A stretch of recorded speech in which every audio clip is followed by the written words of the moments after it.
Hello बच्चों। So बेटा let's see the question and the question says which of the following statement is false. तो हमारे को false statement बतानी है बेटा। The first is two different solution of sucrose of same molality prepared in different solvent will have same depression in freezing point। तो बेटा बिल्कुल गलत है। क्यों? क्योंकि we know that the depression in freezing point क्या होता है? KFM। तो बेटा भले से ही मोलालिटी सेम है, तो मोलालिटी तो सेम है, पर अगर अलग अलग सॉल्वेंट है तो उसका केएफ अलग अलग होगा। तो अगर केएफ अलग अलग है तो डिप्रेशन इन फ्रीजिंग पॉइंट भी अलग होगा। तो यही पहली स्टेटमेंट ही हमारी फॉल्स निकल गई। सो जो हमारा सही आंसर जाएगा वो तो हो जाएगा ऑप्शन नंबर ए। क्या दूसरे भी ऑप्शंस देख लेते हैं।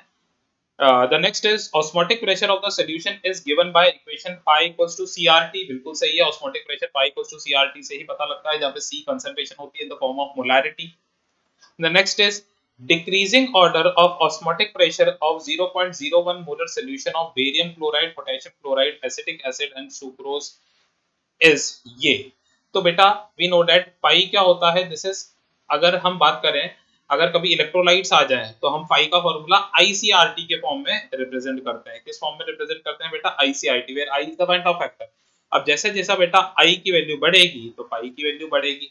तो सबसे ज्यादा पाई किस में होगा? जिसका I मैक्सिमम होगा। तो बेटा BaCl2 का I मैक्सिमम है, जिसके 3 है वैल्यू, क्योंकि ये 3 आयंस में आयनाइज हो जाएगा। KCl 2 में आयनाइज होगा तो इससे कम। बेटा CH3COOH भी 2 में होगा, पर ये वीक इलेक्ट्रोलाइट है, ये 100% आयनाइज नहीं होगा। जबकि KCl 100% होगा, तो वो तो उसका I की वैल्यू पूरी ही 2 हो जाएगी। But for CH3COOH the value of I will be less than that of 2 and more than that of 1। एक से ज्यादा होगी, दो से कम होगी, दोनों के बीच में होगी। And last is sucrose. बेटा ये तो नॉन इलेक्ट्रोलाइट है, इसका I1 होता है, तो ये तो सबसे पीछे खड़ा होगा। तो ये भी बात सही बोल रहा है।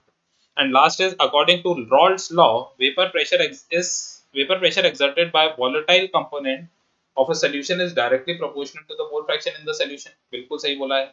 Raoult's law यही तो बोलता है बेटा कि भाई partial pressure will be proportional to the mole fraction, and जब proportionality sign हटता है तो यहाँ पर P नॉट ए आ जाता है। तो बिल्कुल सही स्टेटमेंट है, ये भी सही है।